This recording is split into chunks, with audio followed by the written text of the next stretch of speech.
everyone, welcome to Premos Cookhouse. Premos Cookhouse-ലേക്ക് എല്ലാവർക്കും സ്വാഗതം. ഇന്ന് നമ്മൾ തയ്യാറാക്കാൻ പോകുന്നത് വീറ്റ് ഹൽവയാണ്. ഗോതമ്പ് പൊടി കൊണ്ട് വളരെ കുറഞ്ഞ ഇൻഗ്രീഡിയൻസിൽ നമുക്ക് എങ്ങനെ ഹൽവ ഉണ്ടാക്കാമെന്ന് നോക്കാം. ഇത് നിങ്ങൾക്ക് തീർച്ചയായിട്ടും ഇഷ്ടപ്പെടും. അപ്പോൾ നിങ്ങൾ എല്ലാവരും ഇതൊന്ന് ട്രൈ ചെയ്ത് നോക്കുക. അപ്പോൾ ഇതുവരെ നിങ്ങൾ എൻ്റെ ചാനൽ സബ്സ്ക്രൈബ് ചെയ്തിട്ടില്ലെങ്കിൽ സബ്സ്ക്രൈബ് ചെയ്യുക, ലൈക്ക് ചെയ്യുക, അതുപോലെ തന്നെ ഷെയർ ചെയ്യുക. എന്നാൽ നമുക്ക് സ്റ്റാർട്ട് ചെയ്യാം.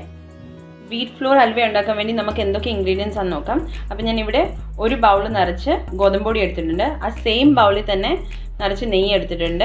പിന്നെ ഒരു കപ്പ് പഞ്ചസാര എടുത്തിട്ടുണ്ട്. അപ്പോൾ നമുക്ക് ഉണ്ടാക്കുന്ന എങ്ങനെ നോക്കാം. പിന്നെ നമുക്ക് വെള്ളം വേണം. ഒരു കപ്പ് പഞ്ചസാരയ്ക്ക് 2 കപ്പ് വെള്ളം. അപ്പോൾ നിങ്ങൾ ഏത് പാത്രം എടുക്കുന്നത്, ഇപ്പം ഞാൻ ഇങ്ങനത്തെ ഒരു ബൗളാണ് എടുത്തേക്കുന്നത്.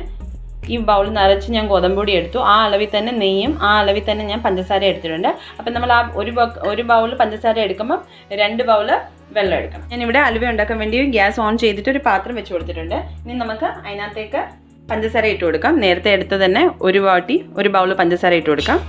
അതുപോലെ തന്നെ ഞാൻ പറഞ്ഞല്ലോ, ഒരു ബൗൾ നമ്മൾ പഞ്ചസാര എടുക്കുമ്പോൾ അതിന് 2 ബൗൾ വെള്ളം ഒഴിച്ചു കൊടുക്കാം.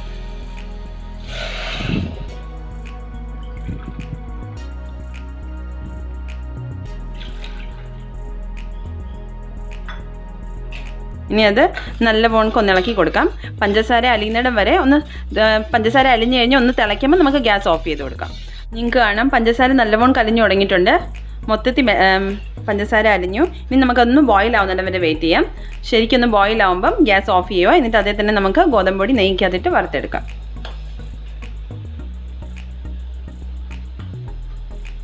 തിളച്ചു തുടങ്ങിയിട്ടുണ്ട്. നല്ലവണ്ണം ഒന്ന് തിളക്കിയിട്ട് അത് കഴിഞ്ഞ് നമുക്ക് ഗ്യാസ് ഓഫ് ചെയ്യാം. ഒത്തിരി തണുക്കാൻ പാടില്ല. നമുക്കിത് ചെറിയ ചൂടോടുകൂടി തന്നെ ഒഴിക്കണം. അപ്പോൾ എല്ലാം തയ്യാറാക്കി വെച്ചിട്ട് വേണം നമുക്ക് ഈ ഷുഗർ സിറപ്പ് തയ്യാറാക്കി എടുക്കാൻ. നല്ലവണ്ണം തിളച്ച് നിങ്ങൾക്ക് കാണാം. ഇനി നമുക്ക് ഫ്ലെയിം ഓഫ് ചെയ്യാം. ഞാൻ ഫ്ലെയിം ഓഫ് ചെയ്തു. ആ ഗ്യാസിൽ തന്നെ വേറൊരു പാൻ വെച്ച് കൊടുത്തിട്ടുണ്ട്. ഗ്യാസ് ഓൺ ആക്കി ഇനി നമുക്ക് അതിനകത്തേക്ക് നെയ്യ് ഒഴിച്ചു കൊടുക്കാം. നെയ്യ് ഒഴിച്ചതിന് ശേഷം നെയ്യ് ചൂടാകുമ്പോൾ, ഒത്തിരി ചൂടാവേണ്ട, ഒന്ന് ചൂടാകുമ്പോൾ നമുക്ക് അതിനകത്തേക്ക് ഗോതമ്പ് പൊടി ഇട്ട് നല്ലവണ്ണം ലൈറ്റ് ബ്രൗൺ ആവുന്നിടം വരെ ഒന്ന് ഫ്രൈ ചെയ്തെടുക്കാം. അപ്പോൾ ഇത് ഫുൾ ഫ്ലെയിമിലിട്ട് നിങ്ങൾ ഫ്രൈ ചെയ്യരുത്, കാരണം എളുപ്പം കരിഞ്ഞു പോകും ഗോതമ്പ് പൊടി. അപ്പോൾ ലോ ടു മീഡിയമിലിട്ടിട്ട് വേണം നമുക്കിത് ഫ്രൈ ചെയ്തെടുക്കാൻ. നെയ്യ് ഒന്ന് ചൂടായി തുടങ്ങുന്നുണ്ട്. നമുക്ക് അതിനകത്തേക്ക് ഗോതമ്പ് പൊടി ഇട്ട് കൊടുക്കാം.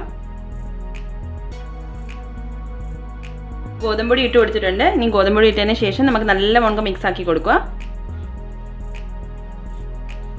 ഞാൻ പറഞ്ഞ പോലെ ഫുൾ ഫ്ലെയിമിലിട്ട് ഫ്രൈ ചെയ്യരുത്, കാരണം എളുപ്പം ഗോതമ്പ് പൊടിയല്ലേ, അപ്പോൾ എളുപ്പം കരിഞ്ഞു പോകും. അപ്പോൾ അതൊക്കെ ഒന്ന് ശ്രദ്ധിക്കുക. അതുപോലെ ഈ ഹൽവ ഉണ്ടാക്കാൻ ഒരു പാടുമില്ല, എളുപ്പം നിങ്ങൾക്ക് ഉണ്ടാക്കിയെടുക്കാം. പിന്നെ മെഷർമെൻറ്റ് മാത്രം നമ്മൾ ശ്രദ്ധിക്കുക. നമ്മൾ ഏത് കപ്പാണോ എടുക്കുന്നത് ആ കപ്പിൽ തന്നെ എല്ലാം എടുക്കുക. പഞ്ചസാര ആയാലും അതനുസരിച്ച് ആ കപ്പിൽ തന്നെ നെയ്യും വെള്ളവും എല്ലാം അങ്ങനെ എടുക്കുക. വെള്ളം മാത്രം 1 കപ്പ് പഞ്ചസാരയ്ക്ക് 2 കപ്പ് വെള്ളം എന്നുള്ള അളവിൽ എടുക്കണം. നമുക്കിതൊന്ന് ഫ്രൈ ആവുന്നിടം വരെ വെയിറ്റ് ചെയ്യാം. ഞാൻ ലോ ഫ്ലെയിമിലാണ് വെച്ചേക്കുന്നത്.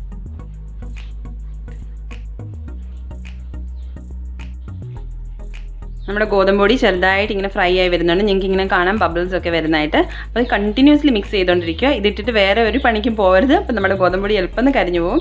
അത് മാത്രം ശ്രദ്ധിച്ചാൽ മതി. പിന്നെ നിങ്ങൾക്ക് ഇതിനകത്ത് വേണമെങ്കിൽ ഡ്രൈ ഫ്രൂട്ട്സും ഒക്കെ ആഡ് ചെയ്യാം. ഞാനിപ്പോൾ ഇതിനകത്ത് ഡ്രൈ ഫ്രൂട്ട്സ് ഒന്നും ഇടുന്നില്ല. പ്ലെയിൻ ആയിട്ടാണ് ഇവിടെ എല്ലാവർക്കും ഇഷ്ടം. അപ്പോൾ അത് ഞാൻ പ്ലെയിൻ ആയിട്ട് വെക്കുക. നിങ്ങൾക്ക് വേണമെങ്കിൽ ആൽമണ്ട്സോ കാഷ്യൂസോ എന്തോ വേണമെങ്കിലും ഡ്രൈ ഫ്രൂട്ട്സ് ആഡ് ചെയ്യാം. അപ്പോൾ നമുക്ക് വെയിറ്റ് ചെയ്യാം. ഇതൊന്ന് മിക്സ് ചെയ്തുകൊണ്ടിരിക്കാം. ഒന്ന് ലൈറ്റ് ബ്രൗൺ ആവുന്നിടം വരെ നമുക്കിത് മിക്സ് ആക്കി കൊടുക്കണം. ചെറുതായിട്ട് ബ്രൗൺ ആയിട്ടുണ്ട്. ആദ്യത്തെ ആ വൈറ്റ് കളർ നമ്മൾ ഗോതമ്പ് പൊടി ഇട്ടപ്പോൾ ഉള്ള ആ വൈറ്റ് കളർ, ആ വെള്ള കളർ ഒന്ന് മാറിയിട്ടുണ്ട്. ചെറുതായിട്ട് ബ്രൗൺ ആയി വരുന്നു. ഇച്ചിരി നമുക്ക് ബ്രൗൺ ആവണം. അതുവരെ നമുക്കിങ്ങനെ ഇളക്കിക്കൊണ്ടിരിക്കാം. അതും നമ്മുടെ ഈ ഗോതമ്പ് പൊടി ഒന്ന് മൂക്കുന്ന സമയത്ത് നമുക്ക് നല്ലൊരു സ്മെല്ല് വരും. അപ്പോൾ നമുക്ക് മനസ്സിലാവും ഇത് ശരിക്കും ഫ്രൈ ആയെന്ന്. ഒരുപാട് അങ്ങ് ഡാർക്ക് ആവരുത്. അപ്പോൾ ആ ഗോതമ്പ് പൊടിയുടെ ഹൽവയുടെ ആ ടേസ്റ്റ് അങ്ങ് മാറും. അപ്പോൾ അത് മാത്രം ഒന്ന് ശ്രദ്ധിക്കുക. ഗോതമ്പ് പൊടി ചെറുതായിട്ട് ബ്രൗൺ ആയി തുടങ്ങി. ഇനി നമുക്ക് എളുപ്പം മിക്സ് ചെയ്ത് കൊടുത്തിട്ട് കുറേശ്ശെ ആയിട്ട് നമുക്ക് പഞ്ചസാര വെള്ളം ഉണ്ടാക്കി വെച്ചിരിക്കുന്നത് നമുക്ക് ഇതിനകത്തോട് ഒഴിച്ചു കൊടുക്കണം. നമുക്ക് ഇതിനകത്തേക്ക് പഞ്ചസാരയുടെ സിറപ്പ് ഒഴിച്ചു കൊടുക്കാം. കുറേശ്ശെ ആയിട്ട് ഒഴിച്ച് നമ്മൾ ഇളക്കിക്കൊണ്ടിരിക്കണം. ഇളക്കിയില്ലെങ്കിൽ ആദ്യം ഞാൻ കുറച്ച് ഒഴിച്ചു. നല്ല മോൾക്ക് നമുക്ക് ഇളക്കി കൊടുക്കാം. ഇളക്കിയില്ലെങ്കിൽ അതങ്ങ് കട്ട പിടിക്കും. അതുപോലെ തന്നെ നമുക്ക് ബാക്കിയുള്ളതോടെ ഒഴിച്ചു കൊടുക്കാം.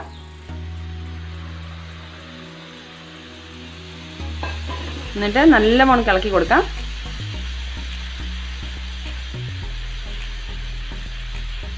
ആദ്യം ഞങ്ങൾ കാണുമ്പോൾ വിചാരിക്കും ഇത് ഒത്തിരി വെള്ളമായെന്ന്.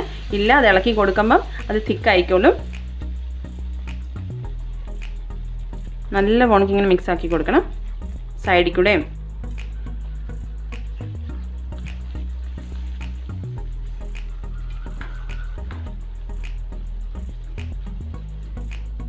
അപ്പോൾ ഈ നല്ല വോൺക്ക് മിക്സായി വന്നിട്ടുണ്ട്. ഒരു 2 മിനിറ്റ് കൂടെ നമുക്ക് വെയിറ്റ് ചെയ്യാം. അപ്പോൾ നമ്മുടെ ഗോതമ്പ് പൊടി വറക്കാൻ ടോട്ടൽ ഒരു 5 മിനിറ്റാണ് എനിക്ക് എടുത്തത്. അപ്പോൾ ഓരോരുത്തരുടെ ഗ്യാസിൻ്റെ ഫ്ലെയിം അനുസരിച്ചും അതിന് വ്യത്യാസം വരാം. അപ്പോൾ അതൊന്ന് ശ്രദ്ധിക്കുക.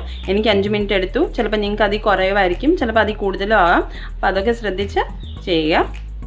അപ്പോൾ ഇതിലൊരു 2 മിനിറ്റ് കൂടെ കഴിയുമ്പോൾ നമുക്ക് നമ്മുടെ ഗ്യാസ് ഓഫ് ചെയ്തിട്ട് ഒരു പ്ലേറ്റിലേക്ക് സെർവ് ചെയ്യാം. നല്ല ടേസ്റ്റി ആയിട്ടുള്ളൊരു അലുവ കേട്ടോ. എല്ലാവരും ഒന്ന് ട്രൈ ചെയ്ത് നോക്കണം.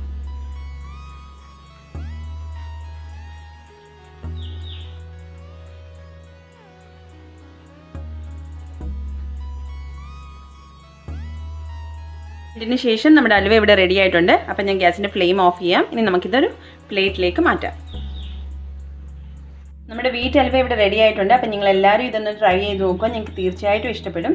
അപ്പോൾ നിങ്ങൾക്ക് എൻ്റെ റെസിപ്പീസ് ഇഷ്ടമായെങ്കിൽ എൻ്റെ വീഡിയോസ് ലൈക്ക് ചെയ്യുക, ഷെയർ ചെയ്യുക, ഒപ്പം തന്നെ എൻ്റെ ചാനൽ സബ്സ്ക്രൈബ് ചെയ്യുക. അപ്പോൾ വീണ്ടും അടുത്തൊരു റെസിപ്പി ആയിട്ട് കാണാം. അതുവരെ എല്ലാവർക്കും ബൈ, ടേക്ക് കെയർ.